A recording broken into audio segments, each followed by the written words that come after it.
For us as marketers, what that means is that all the messages we are putting out, our audience is meeting them with doubt by default. We have to acknowledge that reality. All of the recent studies on this back it up, that folks just don't believe what we say. I'm Celisa Steele. I'm Jeff Cobb, and this is the Leading Learning Podcast. Trust is fundamental in marketing. Without trustworthy marketing, products and services, no matter how excellent, will languish because today, by default, audiences doubt what marketers say. What this means is learning businesses need to do the work to collect and use evidence to back up their marketing claims. In this episode, number 388, Jeff talks with Melanie Deziel about exactly how to do that. Melanie is a former journalist who spent the last decade helping individuals, teams, and organizations unlock their creative potential and organize their creative effort, with a big focus on trust. Melanie is the co-founder of the Creator Kitchen Mastermind for creatives and the author of both the Content Fuel Framework, How to Generate Unlimited Story Ideas, and Prove It, Exactly How Modern Marketers Earn Trust. Drawing on an elegant and simplifying framework from her book, Prove It, Melanie and Jeff discuss 5 types of claims businesses often make: claims about convenience, comparability, commitment, connection, and competence, and 3 types of evidence that can back up those claims: corroboration, demonstration, and education. Their conversation is both thought-provoking and highly practical. If you're looking to make sure your learners see you as a trustworthy source of content, and you should be looking to do that, then this episode is for you. Jeff and Melanie spoke in November 2023.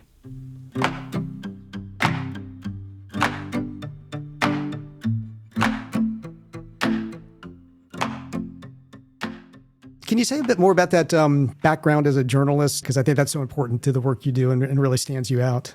Absolutely. Yeah. So I studied to be a journalist. I always thought I would end up in a newsroom, and timing wise, I studied when we weren't going to digital newsrooms. We were going to the analog style, right? I thought I would work in a print newspaper, and that's what we were doing. So I studied investigative reporting and arts and cultural criticism, and a lot of the things that have sort of gone by the wayside as things have transitioned more digitally. So there wasn't necessarily a home for me in the more modern newsrooms. And that's when I realized that a lot of the skills and things that I had learned as a journalist, being able to find stories, being able to interview folks who may not want to be interviewed and kind of pull out their expertise as broader context, the ability to take feedback from lots of different stakeholders on a deadline, a lot of those skills were really as useful in a marketing context or a sales context as they were in journalism. So really thought this is an opportunity for me to share what I know in a way that's going to help other folks in industry hopefully be able to tell better stories and create a deeper connection with their audience. Well, I think it's almost certainly going to come out in this conversation how that background and those skills have served you well. And you speak frequently, you write, obviously. We'll talk about particularly one of your books, I think, in our conversation. I know you're also doing this initiative, I don't know how you characterize a project, initiative company, the Creator Kitchen. Can you say a little bit about that? Yeah, so the Creator Kitchen is a mastermind group for folks who consider themselves to be creators. And so we've got about 55 members, but that varies from filmmakers to podcasters to authors. We've got all kinds of different creative folks. And really, it's a partnership between myself and Jay Akunzo, another great speaker, author, prolific podcaster. And the two of us have been chatting about how there's so much advice today about how to 10x your business and make 10 times more content. And we wanted a space where we could take a step back and really focus on the quality and the craft and honing those skills. Because at the end of the day, if your message isn't powerful, if it isn't resonating, then having 10 times more of it's not going to help you much. So we kind of have assembled this crew of amazing creators from all different walks of life. And we're really just focused on increasing all of the sort of core functional skills of being a great communicator and an effective storyteller. And it's been a whole lot of fun to get to work with these folks and see the growth alongside. It's just as much fun for us as facilitators as it is for the members to watch that growth happen in real time. Well, I think those kinds of groups can be so powerful. In fact, we do something similar ourselves with part of our audience.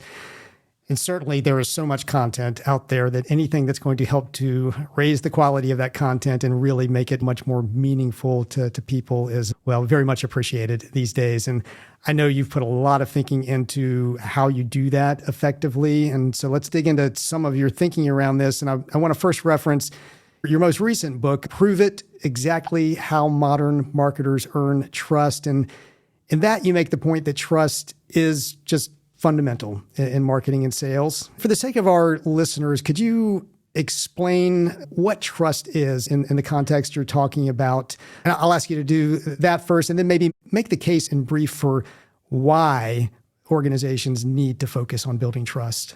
Yeah, so the two, sort of why and what it is, I feel are really intertwined.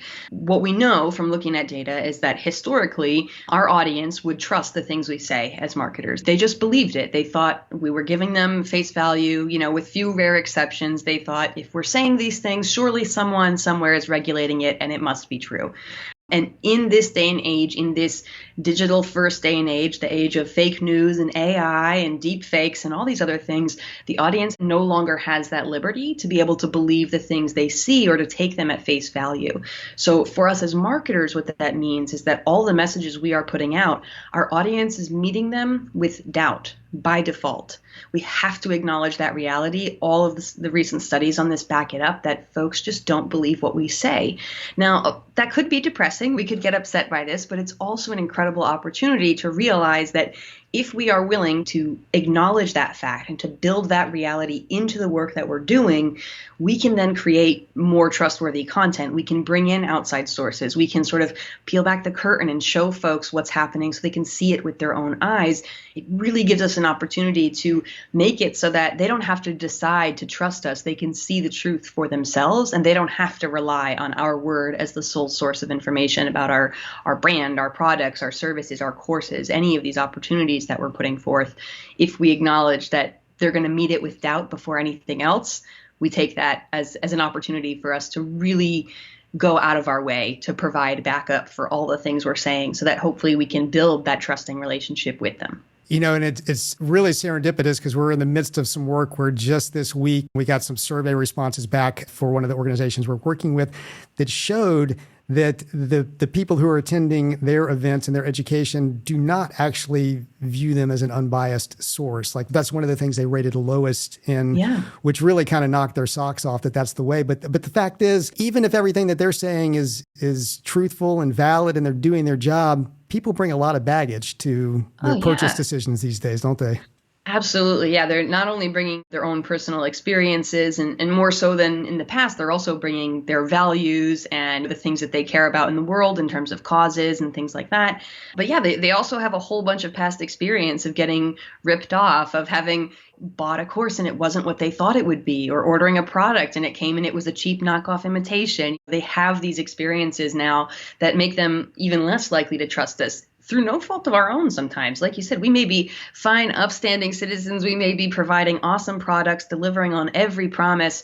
But, it's that whole, if one of the M&Ms is poison, you're a lot more careful reaching into the bowl. And that's kind of the view that a lot of customers take, where we may not be the bad guy in terms of not delivering on our promises, but there's always a chance and they don't know who's who until we take the opportunity to show them the truth.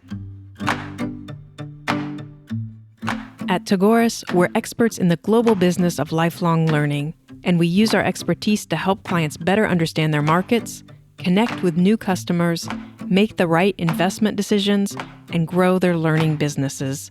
We achieve these goals through expert market assessment, strategy formulation, and platform selection services. If you're looking for a partner to help your learning business achieve greater reach, revenue, and impact, learn more at tagoras.com/services. In the process of marketing and promoting themselves, companies, organizations are always making claims about themselves. And you categorize those claims, which I think is very useful as a way to sort of think about things and then be able to do something about them. And those categories are convenience, comparability, commitment, connection, and competence.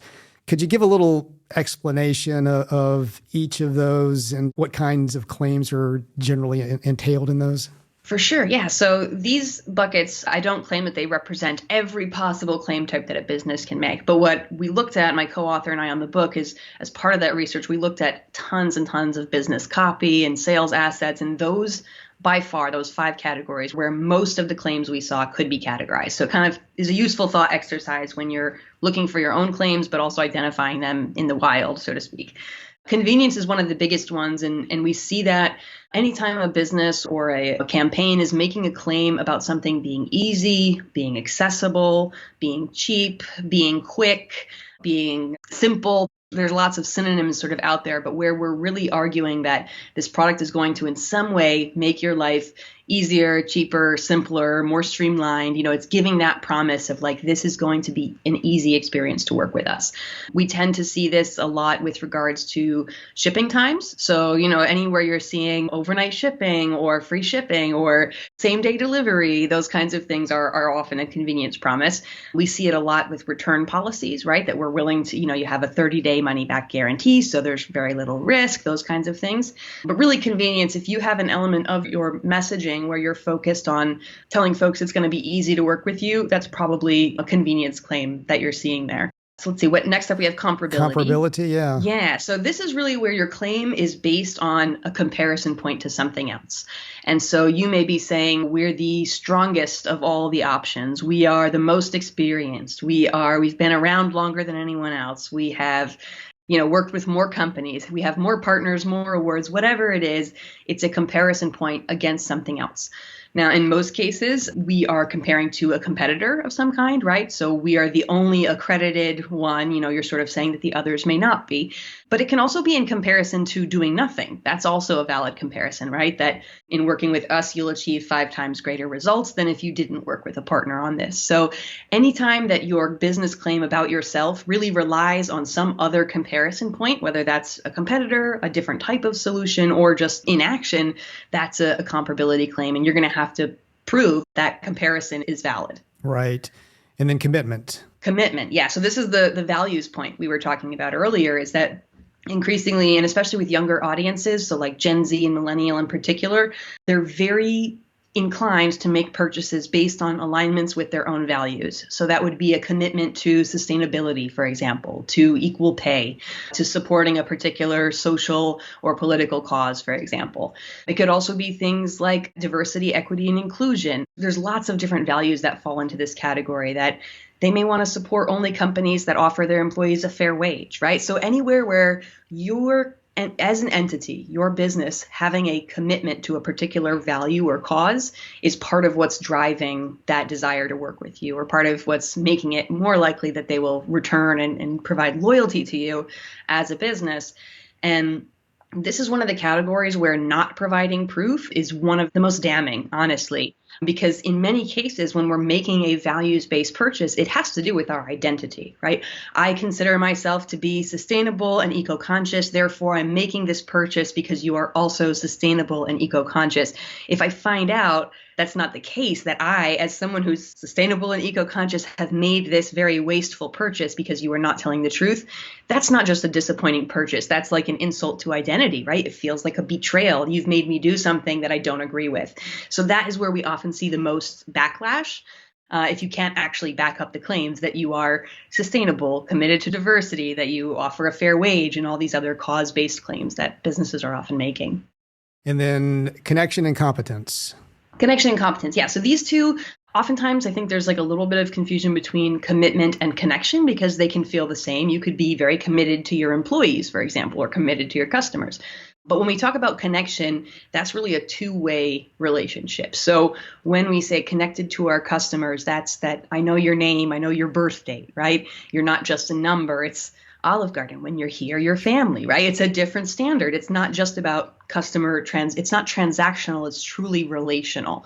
And so we see this a lot with service-based businesses where you have your dedicated point of contact who knows you, who you can call anytime. It's really about that relationship that they're going to be there for you. This is also especially true with services and businesses that are sort of an ongoing nature. So if it's supportive in nature, maybe it's therapy or it's a coach, it's fitness or health support, these kinds of things where that ongoing relationship is really important. We tend to see more of those connection claims too. You'll have your dedicated, committed, connected advisor or coach or point of contact that's going to work with you. So that's very important too. It's often one of the reasons people will make a purchase one way or the other is based on where they feel they're going to have the deepest connection with the person they'll be working with. And competence we put last in the list, not because it's least important, but because I think it's kind of table stakes. I joke at the beginning of the book that if your claims aren't true, this book will not help you at all. I cannot help you trick people. That's really not what we're talking about here. The baseline understanding is that hopefully all of us are good at our jobs. We're delivering a quality service, a quality product, and what we're hoping to do is prove that to the audience. Now, we still have to back up that claim. You still have to prove that you know what you're doing and you get good results and you have in fact worked with XYZ partners that you said you've worked with, things like that. But it is sort of table stakes. And I think people will often make their own judgments on competence based on the evidence they see. So it's some of the others where we have the most control to make the biggest difference on, if we're creating good products, that stuff often speaks for itself. But we do need to be able to prove a lot of those other ones much more strongly. Right. Thanks for taking the time to walk through those, because I think it's just helpful to be able to categorize things in that way. I'm wondering, and the answer may just be, it depends, and that's certainly fair if it is. But, from the standpoint of an organization whose product is knowledge, education, learning, like that's what they're selling, that's what they have to convince people on. I'm wondering if any of those are more valuable than others. And part of what's in my mind is certainly the competence box. You definitely have to check that if you're actually trying to convince people you know what you're talking about. So I'm thinking particularly out of the others, maybe some of these learning businesses need to be focusing on one or more of those others more than they are right now. Yeah, I think you're spot on. As is often the case in marketing, the answer is it depends. But I can steer you close to one or the other depending on your particular challenge or your particular focus right now as an organization. So if you are worried about market share, if you are trying to take business from another entity or you have like really stiff competition, then I would focus on comparability. That's a place where you're going to be able to say that our course or our offering is, again, the only accredited one, or it's faster to complete. You're really anchoring your offering in comparison to what you know to be another choice that you may lose out to on occasion. So comparability will be big if you are focused on market share or worried about a particular competitor, especially if they're a new competitor, right? That's really splashy and it's got a bunch of ads out there. That's a place where you may want to focus on comparability. And particularly for adult learning, I think if you're focused on adult learning, convenience is more important than ever. If that is a selling point for you, for the offering that you have, really lean into that. Talk about how flexible the hours are. Talk about what's available online or replay. Talk about the timing and pacing of the learning. Talk about the different ways it can be accessed, right? Can I watch this on my phone, for example, versus having to be at my desk?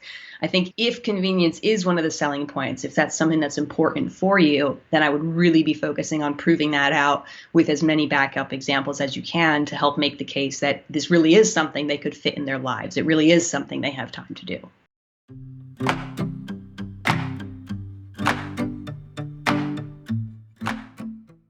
An important follow-on to these categories of claims that you set up is that you offer 3 ways to actually use evidence to back up the claims, which is really important. So you talk about corroboration, demonstration, education, and then in each of those 3 ways, you're very systematic, I have to say. It's really nice. So in each of those 3 ways, you have 2 methods or approaches. So for example, under corroboration, you have experts and witnesses. Under demonstration, you have stories and documentation. And then under education, information and coaching. This is all coming out of your book that I'm referencing, Prove It. I really like the approach. Very clear, elegant, simplifies what really could be a messy process. I'm wondering, is that your journalistic background coming out, or how did you arrive at that approach? So it's funny. I think it's a combination of 2 things. One, it is definitely the journalistic background, right? Like I said, the process of writing this book involved a lot of analysis, and not in probably a rigorous academic sense. I didn't conduct a statistically significant study. It was more me looking at a lot of the things that I know have been successful with brands I've worked with and out in the marketplace, and seeing what those trends are and seeing what's been working well and identifying that these are some common categories. But I also happen to be autistic. And so systematic thinking is very sort of core to me. I can't help but think in this way, in this like organized, structured way. So my first book is actually a matrix in its organization as well. It's a 10 by 10 matrix. So it's just the way my mind works, which is really valuable, hopefully, for creating clear systems. But where a lot of the organization and the naming for these types of content came from, this type of evidence that you can use, comes from the world of law. I mean, you mentioned corroboration with experts and witnesses. I felt like that was a really familiar framework. Most of us have either had some experience in a courtroom or have seen a courtroom drama, right? There's plenty of them out there. And so we're familiar with this idea that, okay, our defendant, which is us as the brand, right, as a marketer, has said something, and we need to back it up with experts, somebody from outside of our organization who can lend some credibility, and then witnesses, people who have experienced it themselves, our past students, our faculty, whoever it is that has seen this stuff in action and can say, they're not just saying that, I was there, I learned, I grew, I achieved these results myself. So I tried to combine the simple format, but also like a familiar analogy that I thought people might be able to have like a reference point for. Fantastic. And I mean, it really does work. It does help to, as you systematize it, bring it together in a way that you can really make it useful. Now, so much of what you talk about applies to brands. You know, we're all familiar with big brands out there, and certainly they make plenty of claims that they have to back up. One of the interesting things about our audience is oftentimes they're operating under the umbrella of a bigger brand. So they might be within a trade or professional association, or they might be within a university. And, you know, those institutions, those organizations have their brand out in the marketplace for the larger audience they're serving. But then within that, there's this learning business that's, you know, offering the continuing education, professional development that often doesn't necessarily have a brand of its own. Does what you're saying about sort of the overall brand, can you take that down to like a business line or the specific products that business line is offering? And Yeah, absolutely. So I use brand just because I think for most marketers, that's like the common language. But absolutely, it's whatever you're offering. It works if you have a service-based business. It works if you're a small business. If you have different products that do different things, you may rely on different types of evidence. I think the advantage that many of your listeners will have is that they do often have a big brand that kind of gives them that competence proof just by being there. If you get to come in and say you're associated with this university, this association, this well-known organization, that's kind of a stamp of competence and approval that comes with that, right? It's wonderful to have that. And I think even operating within that, if you don't have to feel like you are building that credibility for your sub-brand, but really for the product or course or program that you're selling at that particular time. So thinking of, as an example, if your larger organization is sending out an email about a particular program or course or offering that you have, thinking, how can we, in this piece of communication, make sure that we are emphasizing and providing backup for how convenient this is? We know the audience is busy and they might think they can't fit this in. How do we provide evidence for that? What experts could we call in or witnesses could we have to back up the fact that this is doable within their current schedule, their current lifestyle? So looking at every sort of communication opportunity as a chance to sprinkle some evidence in there. And I like to think of the evidence as seasoning, like you can sprinkle it over whatever you're doing. You probably won't be using, you know, all 6 types of evidence in a single Facebook post or something like that, but it's a seasoning you can add where it makes sense and where it would sort of enrich the value of that communication. That's true. You probably don't want to overdo it, or let's get pick your battles, basically. So yeah, we've touched on this a little bit already, but I think it's worth spending a little more time on, just given the nature of our audience. That in a lot of cases, for a brand, when you're building trust, it might be a consumer product, it might be a car, it might be something physical that's being sold in a retail type situation. But when you're talking about information, you're talking about courses, coaching, all of that sort of stuff. I mean, anything different about building trust in that environment? Yeah, I think what's interesting about this, and please correct me if I'm wrong, but my instinct says that most people are not engaging with info products for the product itself. It's for the results that those products will create for them. And that's true of other things, health and fitness, they want to lose weight, whatever.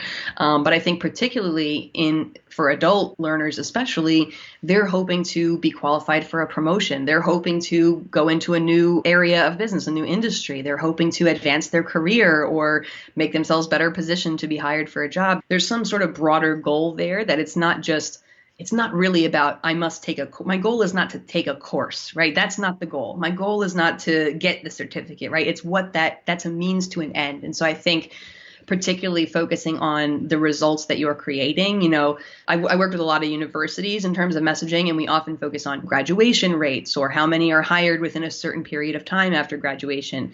Those kind of results, right? Is that the degree, the certificate, the completion of the program is a means to an end. So let's make sure we talk about that end so folks understand that this is the correct means to that end. I think that is so important because I think many of the organizations that we work with are much better positioned to deliver that desired result than some of their competition is, because the competition is really about how can we put it out there cheap and easy for people to go through and check the box, which is fine. You got to do that, but it doesn't necessarily achieve a bigger result.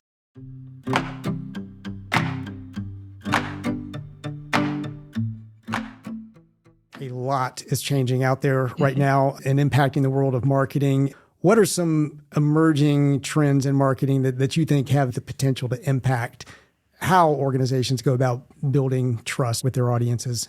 Yeah, I think there's a couple things that I'm keeping an eye on, and I know consumers are too. I think in marketing, we're a little bit navel gazing. We tend to worry about things that are sort of insular, and I think AI is one of those things. I think the average consumer is probably not thinking about AI and the impacts of generating text out of nowhere impact on their daily life. It's something we think about as marketers because we are generative in nature. So it feels competitive, right? But I do think that is going to create a lot more content out there. And that will, just by nature of sheer competition, mean that we have to create better content, more trustworthy content, more accurate content in order to compete. So I think that's a reality we're up against. And I do think that, especially with, recent news in the last few months, the profile of things like deep fakes or, AI altered images, it becomes less clear what is real and what is not, right? And for the average consumer, that can really only have the effect of increasing doubt even further, and therefore has the effect of increasing the importance of evidence and multiple types of evidence, right? Because a single image alone may no longer be enough to convince someone. They're not sure if that's real. But if we can come in with an expert testimonial, a quote from one of our students, the image showing this, we can kind of bring in multiple forms of evidence and hopefully, build a case to successfully defend that we're someone worthy of their time, their money, and their attention. Yeah, it seems like if you're combining good evidence with good relationships, you're going to be fine. But that's hard work to do both of those things. Yeah. It really is, yeah. Yeah. Well, I suspect that, any learning business professional leader who's listening to this is going to say, yeah, great. I get it. We need to build trust. So let's get to it. What's the first step? What do organizations need to do to go from probably to assess where they are right now and then start moving forward? So there's lots of ways that you can get very technical about this. There are agencies you can hire who will do, brand perception studies and all of these kinds of things. If that's how you operate, if you have the budget and the time, by all means, go for it. But for a lot of us who are working with leaner resources, that's not really within reach. And so we have to take a little bit more of a scrappy approach. And what I would say is your first step is probably to take a look at what you would consider to be your major assets and your major messaging. So if you have a website where you do most of your sales, for example, or if most of your leads come from social media, look for the most impactful place. And then I would audit the types of claims that you are making there. For example, you might see, when we're on social media, we talk a lot about convenience, but we don't actually quantify the time anywhere. Maybe we should talk about how many hours per week, per month, per year, so we can give that some more, give that some more oomph, give it some more backup. I think that's really your first step. Identify those major communication points, those hubs of major impact, and then see what kind of claims you're making so you can see where you might need to put a little more seasoning of evidence on there to up your game a little bit.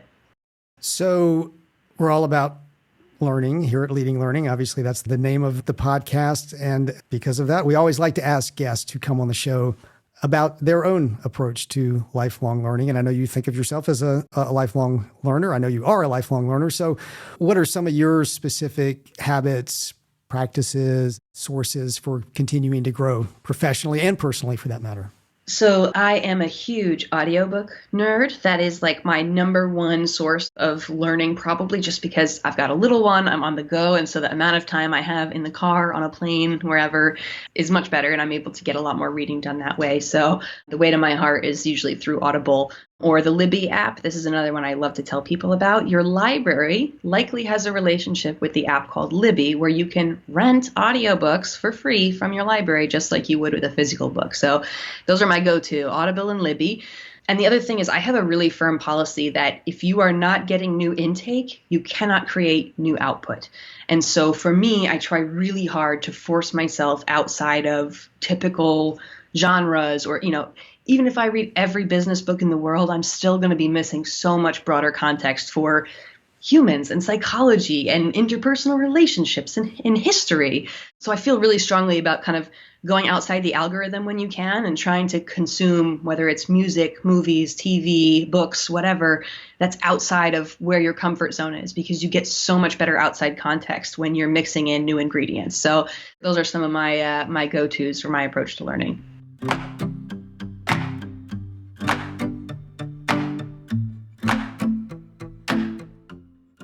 Melanie Deziel is a keynote speaker, co-author of Prove It, Exactly How Modern Marketers Earn Trust, co-founder of the Creator Kitchen Mastermind, and a generally savvy thinker and content creator.